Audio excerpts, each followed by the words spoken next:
Bismillahirrahmanirrahim. Assalamualaikum warahmatullahi wabarakatuh. Waalaikumsalam warahmatullahi wabarakatuh. Alhamdulillahirabbil alamin. Puji syukur kehadirat Allah Subhanahu wa taala yang masih bisa memberikan kesempatan kepada kita untuk berkumpul dan dalam keadaan sehat walafiat. Salawat serta salam tak henti-hentinya kita sanjung agungkan kepada Nabi Allah Muhammad Sallallahu alaihi wasallam, yang insya Allah akan kita tunggu syafaatnya di yaumil akhir kelak. Amin ya rabbal alamin. Izin perkenalkan, nama saya Marlinda Syahyana Putra. Saya di sini selaku pembawa acara dalam kegiatan diseminasi pemahaman dan pengalaman penerapan budaya positif di SMA Al Kausar, Bandar Lampung. Serta izin perkenalkan rekan saya Lizia Devi Mutiara, kemudian ada Bapak Datu Noprano, kemudian ada Bapak Gustafid Fernando, ya, dan ada Pak Resta Wahyu Wibowo. Terima kasih atas kesempatan yang diberikan untuk kelancaran dan untuk ketadaburan acara kita. Izinkan untuk kegiatan berikutnya yaitu pembacaan doa yang akan disampaikan oleh Bapak Tegar. Kepada Bapak kami persilahkan. Assalamualaikum warahmatullahi wabarakatuh. Hadirin yang berbahagia, marilah kita berdoa dengan khusyuk. Pada kesempatan hari ini izinkanlah saya untuk menuntunnya. Auzubillahi minasyaitonirrajim. Bismillahirrahmanirrahim. Alhamdulillahirabbil alamin wassalatu wassalamu ala asrofil anbiya'i wal mursalin wa ala alihi washabihi ajmain. Allahumma ya Allah ya Tuhan kami, tiada kata dan rasa yang pantas kami hanturkan kepadamu pada sore hari ini selain syukur kami padamu atas segala nikmat dan hidayah yang Engkau anugerahkan kepada kami, sehingga kami bisa hadir bersama untuk mengikuti rangkaian acara pada sore hari ini. Untuk itu ya Allah ya Rahman ya Karim, jadikanlah acara kami ini sebagai acara yang Engkau ridhoi, yang membawa berkah, rahmat, taufik dan hidayahmu buat kami semua. Amin ya Allah ya Rabbal alamin. Wassalamualaikum warahmatullahi wabarakatuh.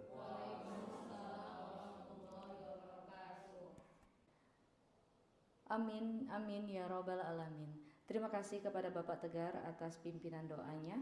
Untuk acara selanjutnya yaitu sambutan dari pimpinan atau yang mewakili Kepala SMA Al Kausar kepada Bapak Erson Towi, Sarjana Pendidikan, Sarjana Hukum, Magister Pendidikan, dipersilahkan. Warahmatullahi wabarakatuh. Alhamdulillah, puji syukur kepada Allah Subhanahu wa taala. Salam serta salawat selalu kita sanjung agungkan pada junjungan kita Nabi besar Muhammad sallallahu alaihi wasallam yang insyaallah kita nantikan syafaatnya di yaumil akhir kelak. Amin ya rabbal alamin. Yang saya hormati teman-teman calon guru penggerak angkatan ke-11 SMA Al Kausar, dalam hal ini diikuti oleh Bapak Datu Noplano, oleh Ibu Hajah Lizia Devi Mutiara, oleh Ibu Marlinda Syahyana Putra, dan juga Bapak Resta Wahyu serta Bapak Gustafid Fernando. Pada kesempatan ini, hari ini kita akan membahas tentang proses diseminasi pemahaman dan pengalaman penerapan budaya positif. Teman-teman calon guru penggerak, pada kesempatan ini teman-teman sudah mulai memasuki babak pembahasan tentang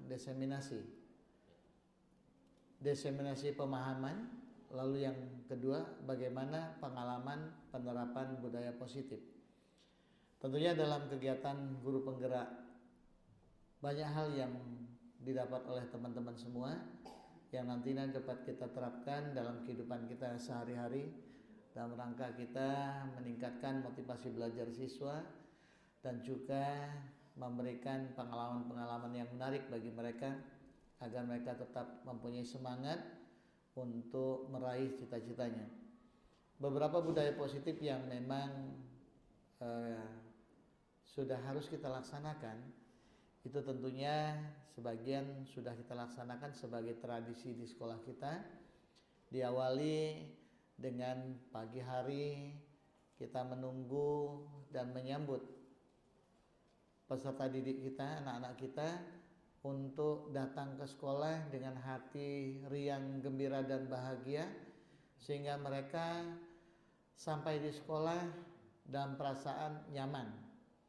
Tentunya budaya positif ini memberikan semangat pada mereka bahwa Bapak Ibu guru menyambut kehadiran mereka dengan semangat, dengan keceriaan dan kebahagiaan.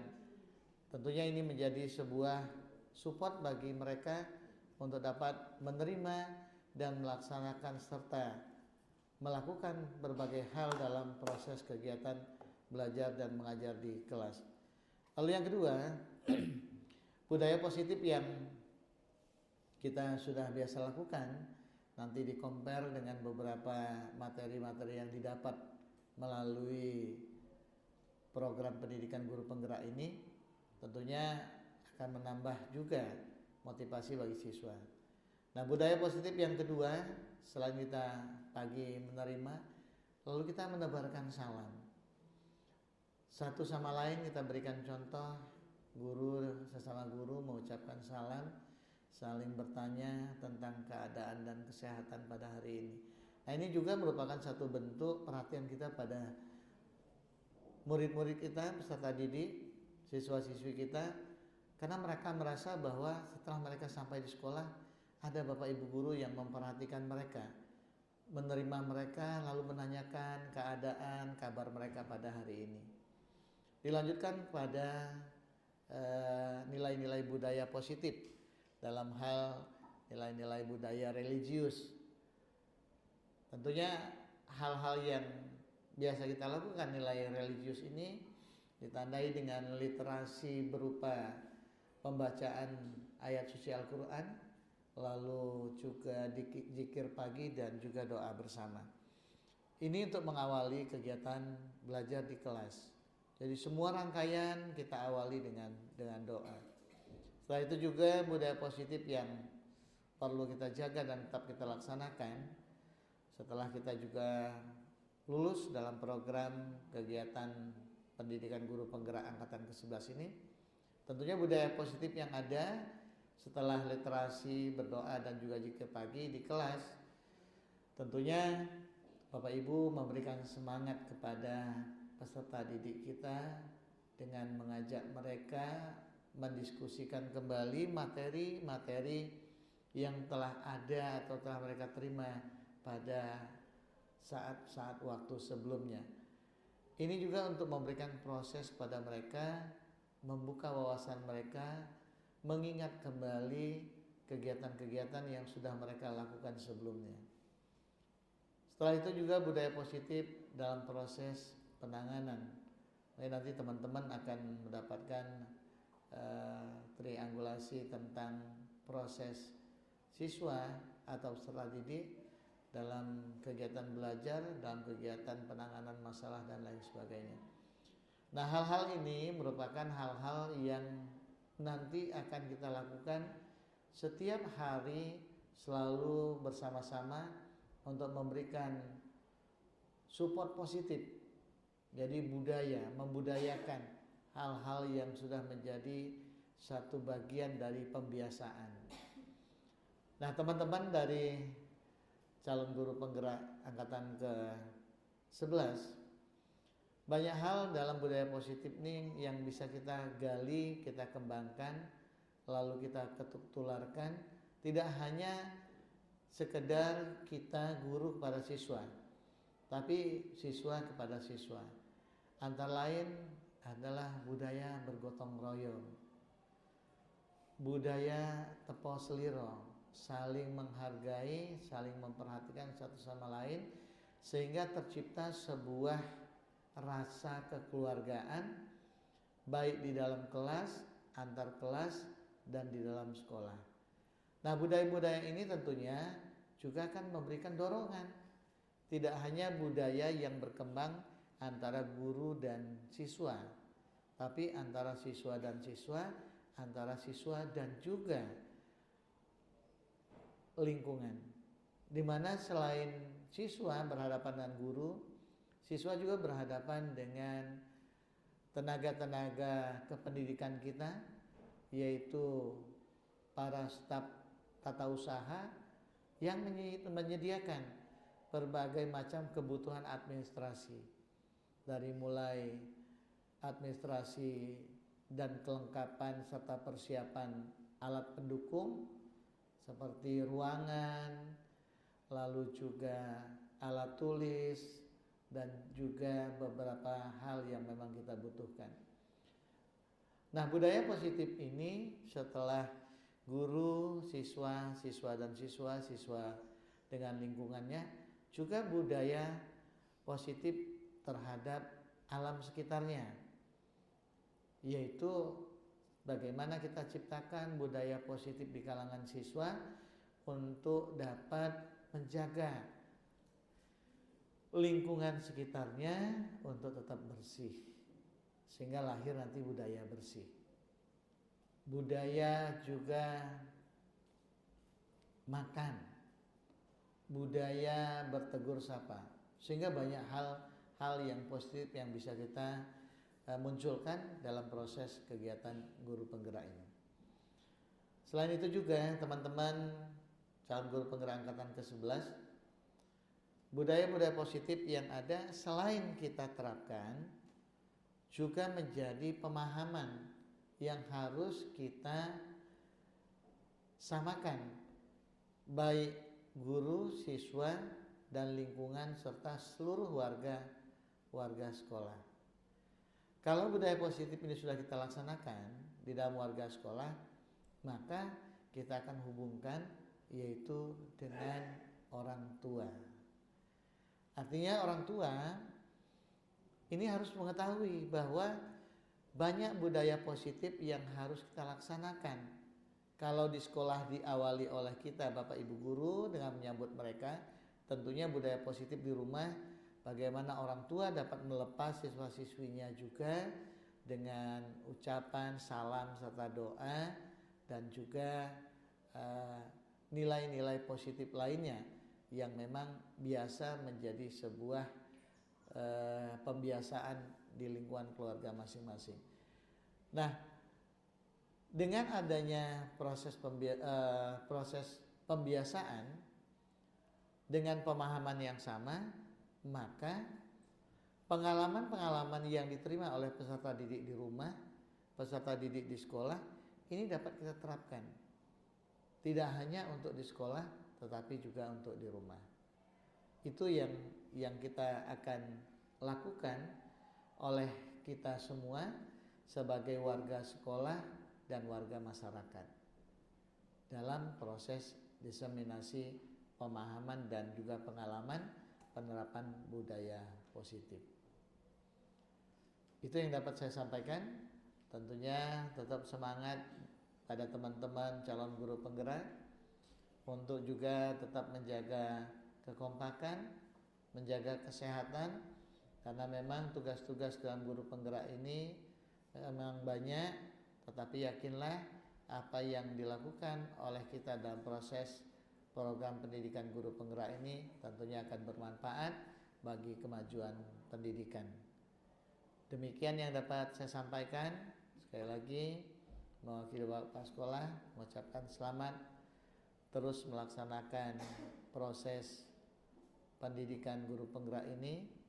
Semoga teman-teman dari guru-guru Al-Kausar dapat lulus dengan baik. Demikian, saya akhiri. Wassalamualaikum warahmatullahi wabarakatuh.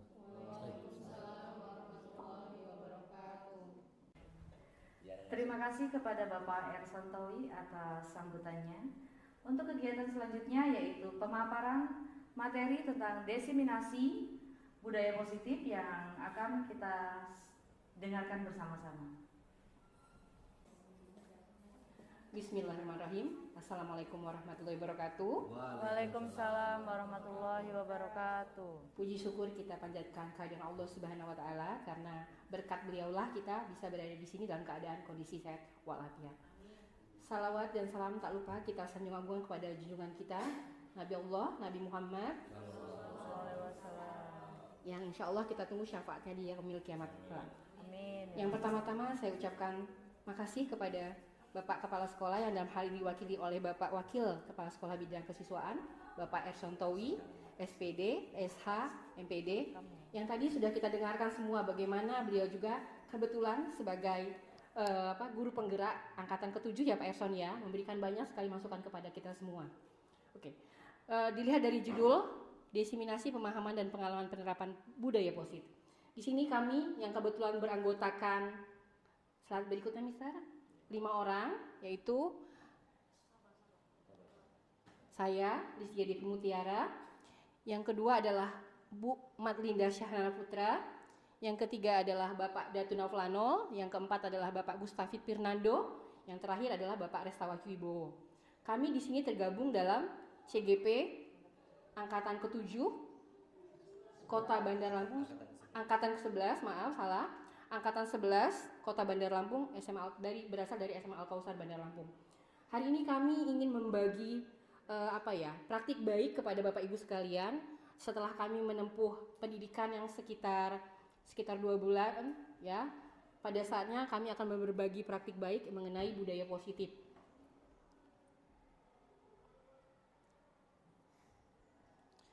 Penerapan pembelajaran berdasarkan prinsip pembelajaran paradigma baru bisa dilihat dari slide yang sudah saya paparkan. Pelajaran paradigma baru memberikan kebebasan pada satuan pendidikan untuk membuat perencanaan pembelajaran dan mengembangkan kurikulum operasional sesuai dengan kebutuhan peserta didik. Yang kedua adalah pemerintah melalui Kemendikbud bertugas untuk menunjukkan tujuan pendidikan nasional, profil belajar Pancasila, dan struktur kurikulum operasional yang bisa dijadikan rujukan dan dasar pengembangan kurikulum oleh pendidik sesuai dengan kebutuhan. Selanjutnya, pemerintah menerapkan struktur kurikulum, capaian dan pembelajaran serta asesmen agar satuan pendidikan dapat menyesuaikan pembelajaran secara fleksibel sesuai dengan visi sekolah dan karakter peserta didik. Pembelajaran paradigma baru meliputi 1. Rancangan pembelajaran berfokus pada tingkat pengembangan dan capaian peserta didik di masa sekarang. Rancangan pembelajaran disusun dapat menumbuhkan kapasitas untuk menjadi seorang pelajar sepanjang hayat. Yang ketiga, perkembangan kompetensi dan karakteristik holistik peserta didik menjadi sasaran dalam proses pembelajaran. Selanjutnya, pembelajaran kontekstual dan relevan. Dan yang terakhir adalah masa depan berkelanjutan menjadi orientasi dalam pembelajaran. Motivasi perilaku manusia. Adapun motivasi perilaku manusia terangkum dalam 3 hal. Yang pertama adalah untuk menghindari ketidaknyamanan atau hukuman. Yang kedua adalah untuk mendapatkan imbalan atau penghargaan dari orang lain. Yang ketiga adalah untuk menjadi orang yang mereka inginkan dan dihargai dengan nilai-nilai yang mereka percaya. Dari ketiga motivasi perilaku manusia yang mewujudkan disiplin positif yang harus ditanamkan pada murid-murid adalah motivasi yang ketiga. Karena dengan memiliki motivasi tersebut, mereka memiliki motivasi intrinsik yang berdampak jangka panjang, motivasi yang tidak terpengaruh pada hukuman atau hadiah. Sekali lagi, tidak terpengaruh pada hukuman dan hadiah, karena motivasi itu muncul secara intrinsik dalam diri mereka. Adapun cakupan budaya positif adalah sebagai berikut, bisa dilihat di slide. Yang pertama adalah konsep disiplin positif, yang dua adalah keyakinan kelas, yang ketiga adalah pemenuhan kebutuhan dasar manusia, keempat adalah posisi kontrol, dan kelima adalah segitiga restitusi. Sekian dari saya, akan dilanjutkan kembali oleh teman saya kepada Pak Gustaf, disilakan.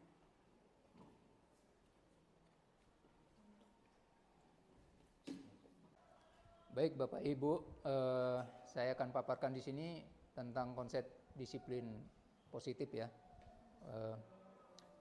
Kalau Kalau kita baca di sini, disiplin positif adalah perilaku disiplin yang motivasinya berasal dari dalam diri siswa itu sendiri, ya. Bukan karena hukuman atau hadiah. Jadi maksudnya hukuman atau hadiah ini kan faktor luar ya Bapak Ibu ya. Jadi disiplin positif itu munculnya dari kesadaran dia sendiri, dari dalam diri dia sendiri. Oke. Next slide.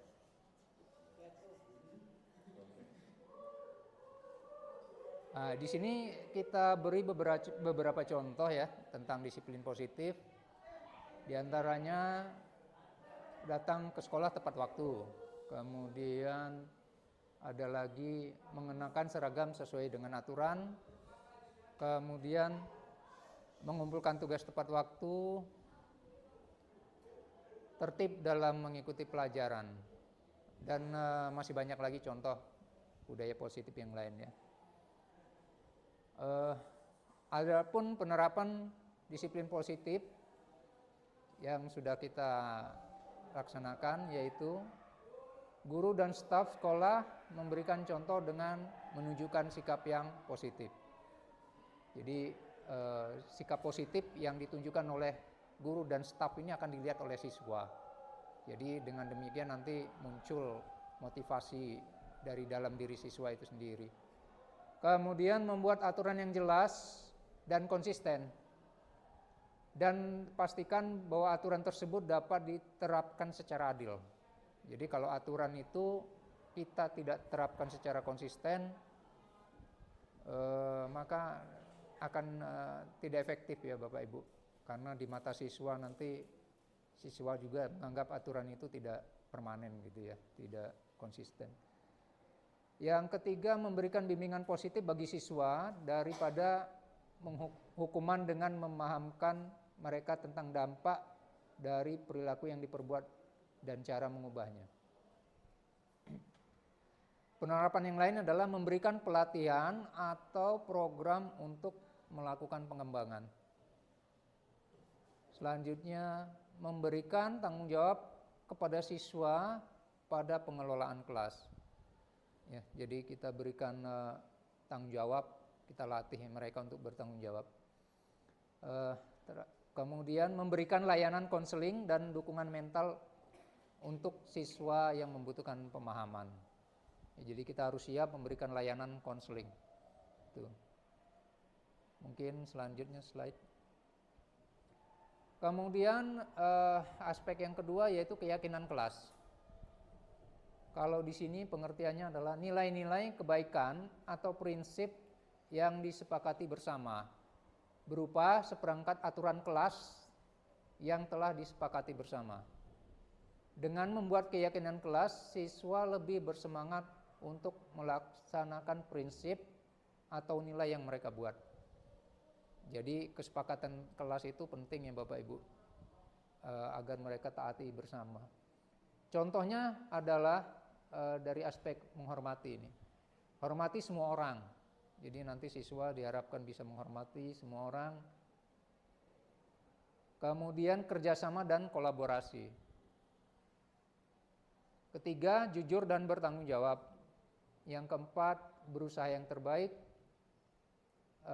berani mengumpulkan pendapat, dan yang terakhir tepat waktu dan disiplin. Cukup sekian dari saya. Baik untuk mati ya memang.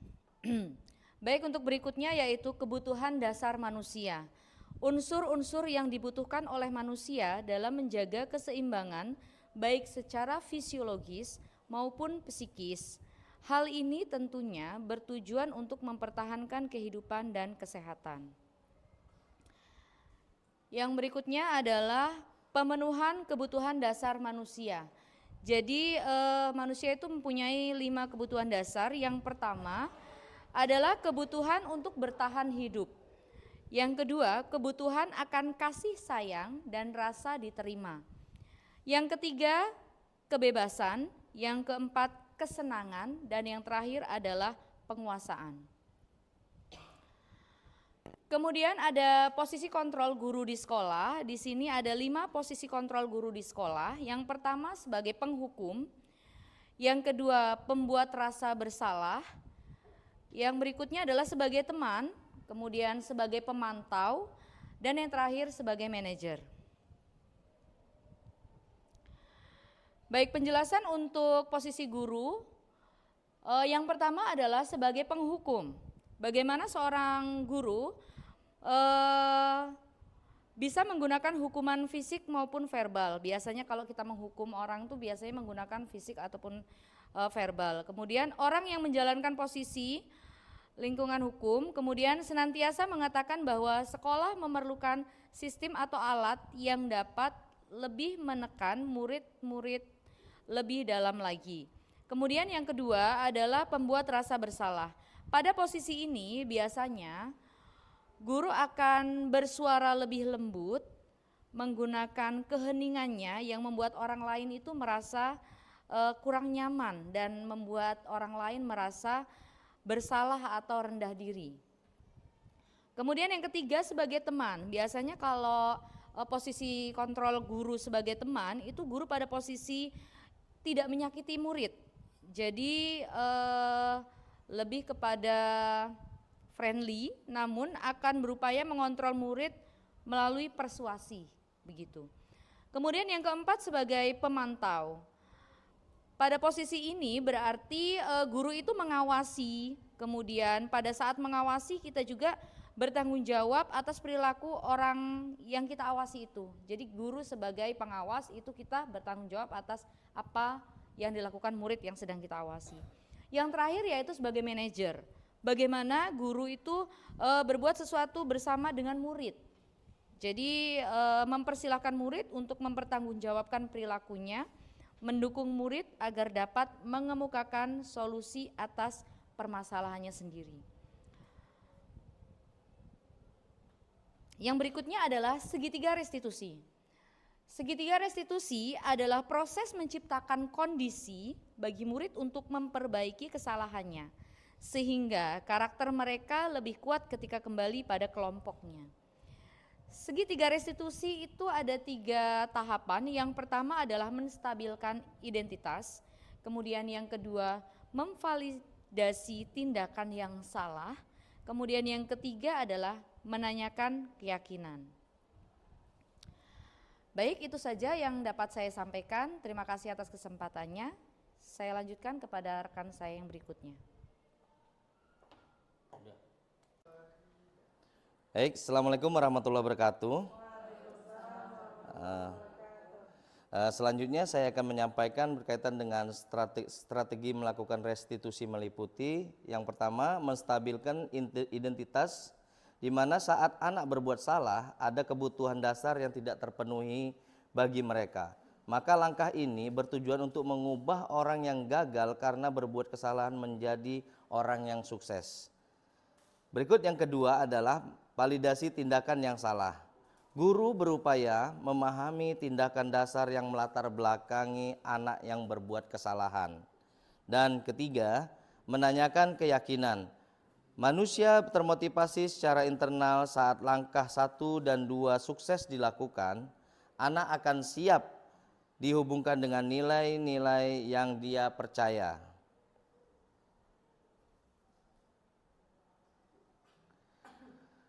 Pengalaman dan pembelajaran yang Anda dapat setelah menerapkan konsep-konsep kunci tersebut, baik di kelas atau di rumah Anda. Yang pertama, gerakan literasi sekolah. Kedua, gerakan sodako 1000 sehari. 3, gerakan mengaji.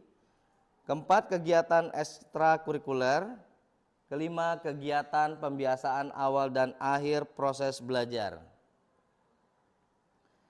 Pengalaman dan pembelajaran yang Anda dapat setelah menerapkan konsep-konsep kunci tersebut, baik di kelas dan atau di rumah Anda. Yang pertama, bersikap sopan dan meminta izin pada guru bila akan masuk atau keluar kelas. Pada saat pembelajaran sebagai wujud menghargai diri sendiri dan orang lain. Yang kedua, mengantri. 3, melaksanakan kerja bakti rutin. Keempat, tepat waktu. 5, jujur. Keenam, mentaati peraturan dan tata tertib sekolah. Ketujuh, mendengar atau menyimak pembicaraan guru maupun teman sebaya ketika menyampaikan materi maupun pendapat. Yang berikutnya, toleransi menghargai perbedaan. Selanjutnya, bertanggung jawab atas apa yang dilakukan, serta religius. Rencana kegiatan yang akan kami lakukan, yang pertama sebagai pemangku kebijakan yaitu kepala sekolah. Rencana dan cara penyampaiannya, sosialisasi visi dan program sekolah. Poin penerapan disiplin di kelas atau sekolah, penerapan dilakukan kepada seluruh warga sekolah pada saat rapat bulan September.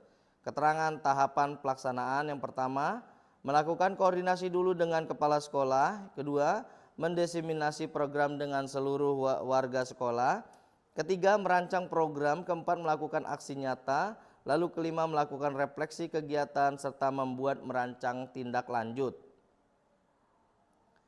Rencana kegiatan yang akan kami lakukan yaitu sebagai pemangku kebijakan guru dan siswa, rencana dan cara penyampaian, sosialisasi di keyakinan kelas, poin penerapan disiplin di kelas atau sekolah, penerapan dilakukan di kelas pada saat jam pelajaran pertemuan pertama. Keterangan pada tahapan pelaksanaan yaitu dimulai dari menanyakan impian mereka tentang kondisi kelas yang mereka inginkan. Kedua, guru dan siswa mengulas impian mereka ke dalam keyakinan kelas yang mereka inginkan. Siswa menuliskan keyakinan kelas mereka masing-masing. Guru dan siswa memilah keyakinan kelasnya serta mengubah keyakinan kelasnya menjadi kalimat positif. Guru dan siswa menyepakati keyakinan kelasnya dan membuat print out keyakinan kelasnya. Saya rasa cukup yang bisa saya sampaikan atas perhatiannya. Terima kasih. Semoga hal ini dapat menginspirasikan kepada Bapak, Ibu, Saudara sekalian. Terima kasih. Assalamualaikum warahmatullahi wabarakatuh.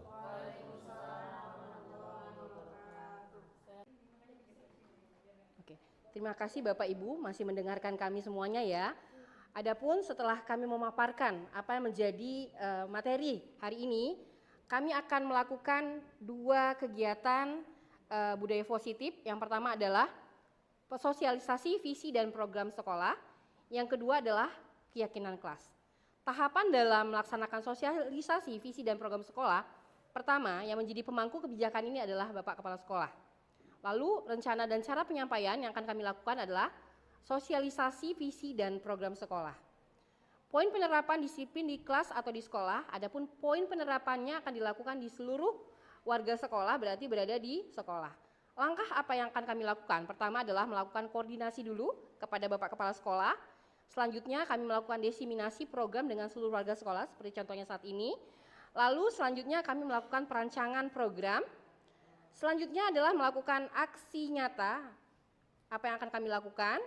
Setelah melakukan aksi nyata, kami lalu membuat refleksi, merancang refleksi apa yang kegiatan sudah kami lakukan, dan terakhir adalah merancang tindak lanjut apa yang akan kami lakukan selanjutnya. Yang kedua adalah bagaimana kami menerapkan keyakinan kelas yang akan kami tularkan kepada seluruh warga sekolah juga. Adapun pemangku kebijakan daripada melaksanakan keyakinan kelas adalah guru dan siswa di kelas masing-masing. Rencana dan cara penyampaiannya adalah melakukan sosialisasi keyakinan kelas. Poin penerapan disiplin di kelas atau sekolah, penerapan dilakukan di kelas kepada seluruh warga kelas. Adapun tahapan pelaksanaannya adalah dimulai dengan menanyakan kepada siswa-siswi dulu, apa sih impian mereka terhadap suatu kelas, apa sih yang mereka inginkan, kondisi ideal apa yang mereka harapkan. Lalu setelah itu siswa dan guru mengulas impian mereka ke dalam keyakinan kelas yang mereka inginkan. Selanjutnya, guru dan siswa memilah keyakinan kelas mereka, lalu mengubah keyakinan kelas yang mereka sudah buat menjadi kalimat-kalimat positif, lalu guru dan siswa menyepakati keyakinan kelas. Selesai dari situ membuat print out keyakinan kelas dan bisa ditempelkan di dalam kelas. Begitu, saya rasa cukup. Linda. 1. Baik, terima kasih Bapak Ibu yang masih setia untuk mendengarkan pemaparan dari diseminasi kami. Kemudian untuk tahapan berikutnya adalah rancangan kegiatan yang akan kami lakukan. Ada 2 rancangan. Yang pertama adalah sosialisasi visi dan program sekolah. Kemudian yang kedua adalah sosialisasi keyakinan kelas. Untuk kegiatan yang pertama mengenai sosialisasi visi dan program sekolah, pemangku kebijakannya adalah kepala sekolah. Kemudian poin penerapan disiplin di kelas adalah penerapan dilakukan pada seluruh warga sekolah pada saat rapat bulanan September. Kemudian tahapan pelaksanaan, yang pertama melakukan koordinasi dengan kepala sekolah, kemudian mendesiminasikan program dengan seluruh warga sekolah, merancang program, kemudian melakukan aksi nyata, lalu melakukan refleksi kegiatan, dan yang terakhir adalah membuat rancangan tindak lanjut. Kemudian untuk kegiatan yang kedua, pemangku kebijakannya adalah guru dan siswa yang ada di kelas karena kegiatan kita adalah sosialisasi keyakinan kelas. Poin penerapannya adalah penerapan dilakukan di kelas pada saat jam pelajaran pertemuan pertama. Jadi di awal semester. Kemudian tahapan pelaksanaan dimulai dari menanyakan impian dari siswa serta harapan kelas yang diinginkan oleh siswa. Kemudian guru dan siswa mengulas impian mereka dalam bentuk keyakinan kelas yang mereka inginkan.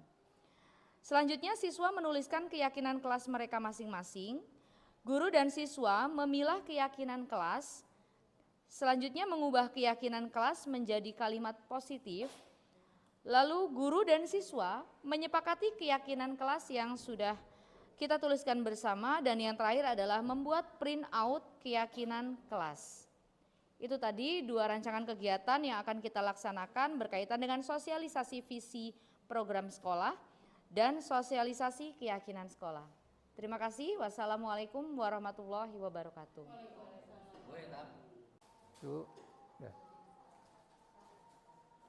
Baik Bapak Ibu, dari pemaparan yang sudah kami berikan tadi, maka rencana apa yang akan kami lakukan?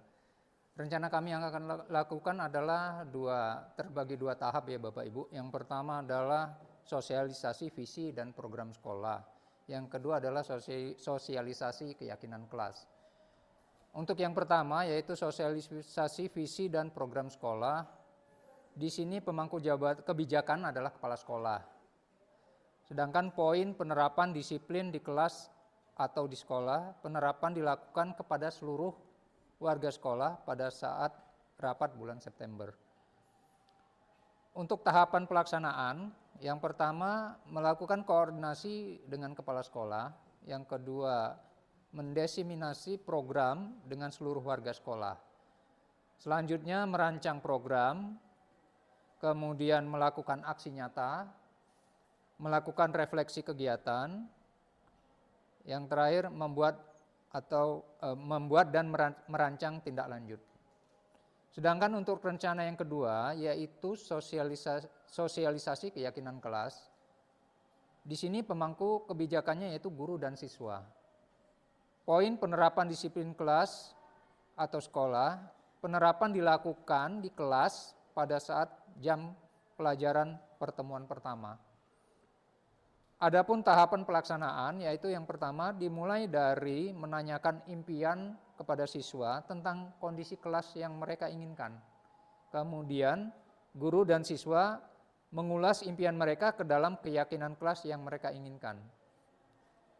Kemudian siswa menuliskan keyakinan kelas mereka masing-masing, lalu guru dan siswa memilah keyakinan kelasnya, kemudian mengubah keyakinan kelasnya menjadi kalimat positif. Selanjutnya guru dan siswa menyepakati keyakinan kelasnya.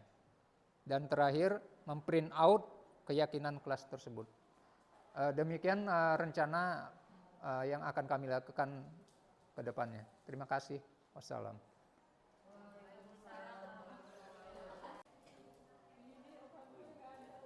Baik, Assalamualaikum warahmatullahi wabarakatuh. Saya akan membacakan atau menyampaikan berkaitan dengan rencana kegiatan yang akan kami lakukan. Yang pertama, pemangku kebijakan yaitu kepala sekolah. Kedua, rencana dan cara penyampaiannya yaitu sosialisasi visi dan program sekolah. Poin penerapan disiplin di kelas ataupun di sekolah, di sini kita sampaikan berkaitan dengan penerapan dilakukan kepada seluruh warga sekolah pada saat rapat bulan September. Selanjutnya, keterangan atau tahapan pelaksanaan. Yang pertama, melakukan koordinasi dengan kepala sekolah. Kedua, mendesimasi program dengan seluruh warga sekolah. Tiga, merancang program. Selanjutnya, melakukan aksi nyata. Selanjutnya, melakukan refleksi kegiatan serta merancang tindak lanjut. Jadi ini akan kita laksanakan sebagai bagian daripada rencana kegiatan yang insya Allah akan kita laksanakan pada bulan September nanti. Terima kasih. Assalamualaikum warahmatullahi wabarakatuh.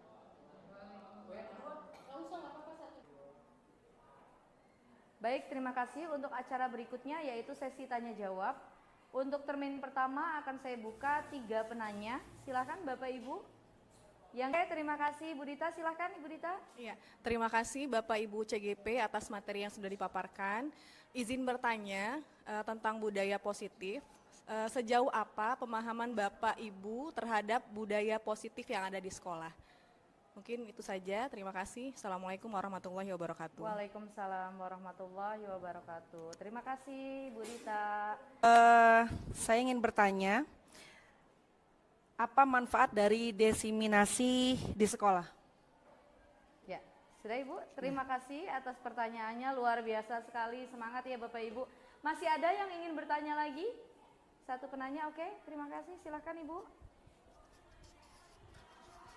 Ya, terima kasih atas waktunya. Assalamualaikum warahmatullahi wabarakatuh. Waalaikumsalam warahmatullahi wabarakatuh. Saya ingin bertanya untuk sesi ini. Tadi kan kita sudah dijelaskan tentang budaya positif sekolah. Lalu bagaimana cara membangun budaya positif di sekolah menurut Bapak-bapak dan Ibu-ibu sekalian? Terima kasih. Wassalamualaikum warahmatullahi wabarakatuh. Waalaikumsalam warahmatullahi wabarakatuh. Boleh tepuk tangan dulu dong biar semangat. Masya Allah, Bapak Ibu guru hebat, luar biasa sekali pertanyaannya. Oke, mungkin untuk pertanyaan kedua akan langsung coba saya jawab ya Ibu ya. Tadi Ibu Hikmah menanyakan bahwa ada tidak manfaat dari desiminasi di sekolah, begitu ya Bu ya. Seperti yang kita tahu bahwa desiminasi itu adalah menyebarluaskan ide atau gagasan, ya itu secara pengertiannya bahwa desiminasi adalah menyebarkan informasi ataupun ide. Kemudian melalui kegiatan desiminasi ini, guru dapat berdiskusi, bertukar informasi untuk memperbaiki diri dalam berbagi praktek baik. Jadi pada kegiatan desiminasi itu adalah bagaimana kita sama-sama berbagi praktek baik. Kemudian banyak hal sekali yang dapat didesiminasikan, misalnya tentang mendapatkan informasi yang terbaik, bisa berkaitan dengan seorang guru memberikan informasi terkait mungkin webinar atau seminar atau training motivasi yang diadakan oleh lembaga-lembaga lain. Itu dapat kita lakukan informasinya, kita dapat sebarkan informasinya sehingga kita sama-sama berbagi praktek baik lewat desiminasi. Itu saja mungkin manfaat yang dapat saya paparkan. Terima kasih Umi Hikmah. Ya, sama-sama Ibu. Kemudian untuk pertanyaan nomor 3, apa tadi ya Ibu ya? Pertanyaan nomor 3 tadi berkaitan? Oh iya, baik. Bagaimana membangun budaya positif akan disampaikan oleh Mr. Datu. Silahkan Mr. Ya.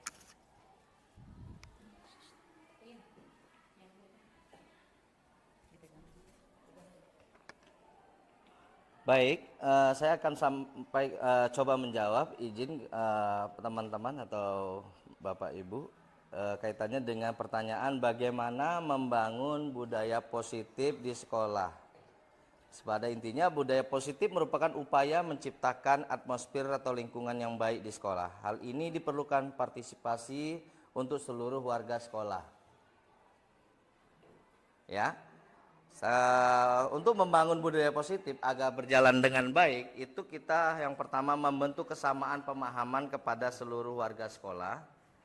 Yang kedua melakukan pelatihan dan pembinaan kepada warga sekolah. Yang ketiga melakukan komunikasi terbuka. Lalu berikutnya melibatkan semua pihak untuk bisa mencapai yang namanya budaya positif di sekolah. Saya rasa itu yang bisa saya bantu menyampaikan jawaban saya. Terima kasih. Assalamualaikum warahmatullahi wabarakatuh.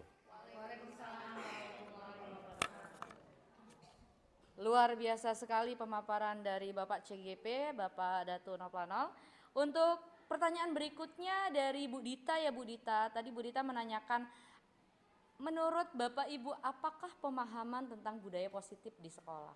Seperti yang kita tahu ya Bapak Ibu, budaya positif itu merupakan perwujudan lingkungan sekolah yang didukung dan memotivasi seluruh warga sekolah, baik dari unsur pimpinan, kemudian guru, karyawan, staf tata usaha, dan meliputi juga peserta didik atau siswa itu sendiri, untuk menciptakan suatu atmosfer baik dalam menerapkan nilai-nilai positif. Banyak sekali nilai-nilai positif yang dapat kita ambil, contohnya adalah saling toleransi, kemudian menghargai pendapat, kemudian gotong royong, dan masih banyak lagi yang lainnya. Mungkin itu saja tentang pemahaman budaya positif Ibu Dita. Terima kasih Bu Dita. Untuk yang berikutnya silakan, masih ada waktu ya Bapak Ibu, kita buka termin kedua, 2 penanya cukup sepertinya. Silakan. Ya, silakan Ibu Ida. Baik, terima kasih atas waktu yang diberikan. Tadi dari pemaparan Bapak Ibu itu sudah sangat baik ya, bagus dan memberikan informasi positif untuk kami dan memotivasi minimal untuk diri saya sendiri untuk melakukan hal-hal positif terhadap siswa di sekolah.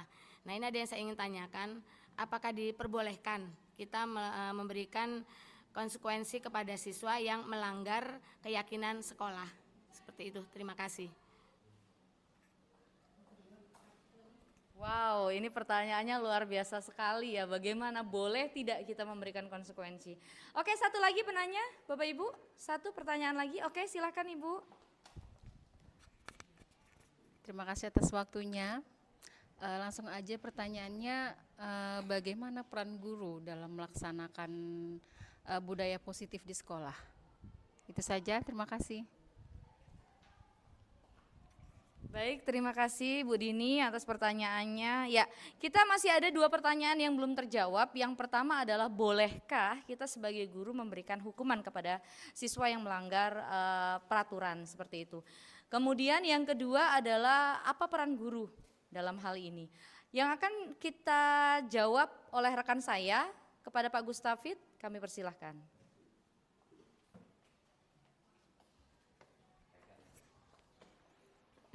Baik, terima kasih atas pertanyaan dari Bu Ida. Saya coba menjawab ya di sini. Sepengetahuan saya sebagai guru, kita sebenarnya tidak boleh memberikan konsekuensi kepada siswa yang melanggar keyakinan kelas ya. Kecuali konsekuensi itu datang dari diri dia sendiri karena kesadaran dia. Demikian kalau jawaban dari saya cukup Ibu ya. Untuk selanjutnya silakan ke rekan saya yang lain. Wow, ya, terima kasih kepada Pak Gustaf atas pemaparannya. Untuk selanjutnya pertanyaan yang terakhir ya Bapak Ibu dari Bu Dini, apakah peran dari guru dalam hal diseminasi? Silakan Miss. Terima kasih, luar biasa ya pertanyaan dari Bu Dini ya. Kalau tidak salah pertanyaannya adalah, apakah peran guru ya dalam melaksanakan budaya positif di sekolah? Seperti kita ketahui, guru ini berperan sebagai posisi yang paling sentral ya dalam mendukung mempromosikan budaya positif di sekolah. Jadi guru ini bertindak sebagai role model, sebagai contoh ya dalam menerapkan budaya positif di sekolah. Dan selain daripada itu, guru juga bertanggung jawab dalam melaksanakan dan menciptakan lingkungan yang aman, tentram dan damai. Seperti bisa kita contoh di situ ada penerapan disiplin positif. Guru dan staf sekolah memberikan contoh dengan menunjukkan sikap positif. Lalu yang kedua adalah membuat aturan yang jelas, itu juga guru juga yang berperan bersama siswa juga. Selanjutnya adalah memberikan bimbingan positif. Selanjutnya jika memang guru memiliki kompetensi, bisa juga memberikan pelatihan atau program melakukan pengembangan. Lalu guru juga memberikan tanggung jawab kepada siswa sebagai pemberi tanggung jawab, berarti ya. Sebagai guru BK juga mungkin, Bu Dini kebetulan guru BK ya, bisa memberikan konseling atau coaching kepada siswa untuk intinya adalah memecahkan masalah atau jika mereka berhubungan dengan pelanggaran yang mereka lakukan. Secara cukup, bagaimana Bu Dini, apakah sudah cukup mewakili apa yang saya jawab? Cukup ya, oke. Terima kasih Bu Dini, terima kasih rekan-rekan sekalian.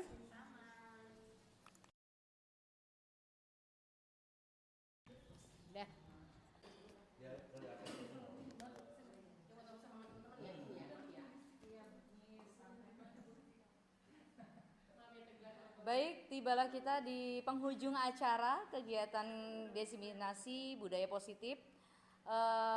Terima kasih atas perhatian Bapak Ibu guru hebat. Kemudian terima kasih kepada Bapak Erson Tawi selaku pimpinan yang sudah mendampingi kami dalam kegiatan diseminasi pada siang hari ini. Saya selaku pembawa acara memohon maaf ketika ada kesalahan dan kepada Allah saya mohon ampun. Mari bersama-sama kita tutup kegiatan ini dengan mengucap lafaz hamdalah. Saya akhiri, wassalamualaikum warahmatullahi wabarakatuh.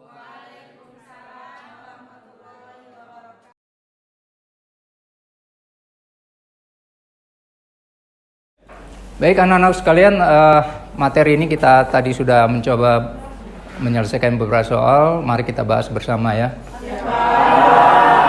Uji, kenapa kamu tidur nak? Enggak, saya nggak tidur. Oh, tadi Bapak lihat kali kamu tidur. Coba sekarang Bapak kasih treatment sedikit. Kamu sekarang berdirilah. Enggak Pak, orang saya tadi tidur. Ya enggak apa-apa, kamu berdiri sebentar saja. Nanti kalau sudah tidak mengantuk, kamu silakan duduk kembali ya. Setelah pelajaran selesai, nanti menghadap Bapak di ruang BK ya. Oke. Mari kita lanjut ya. Oke Uji, kira-kira kamu tahu kan kenapa kamu Bapak panggil ke sini? Iya Pak, tadi saya sedikit mengantuk di kelas. Ya, tapi beberapa kali Bapak perhatikan setiap pembelajaran yang Bapak berikan itu kamu selalu tertidur. Enggak kok Pak, tapi beneran baru kali tadi itu saya tertidur Pak. Baiklah, itu kalau menurut pendapat kamu ya. Tetapi kan yang memperhatikan kamu itu kan Bapak, kemudian teman-teman kamu ya. Iya. Dan di situ juga ada CCTV. Ya kalau ingin kita buktikan, bisa saja kita lihat CCTV ya, siapa yang benar, kamu atau Bapak. Tapi ingat di sini Bapak bukan ingin menghukum kamu atau memberikan punishment yang sangat berat, tetapi di sini Bapak minta kejujuran kamu. Iya Pak. Untuk menyelesaikan masalah kamu ini, ya. Gimana? Bisa? Bisa Pak. Oke, baik. Kalau kamu bisa, berarti jawab dengan jujur ya. Ya. Oke.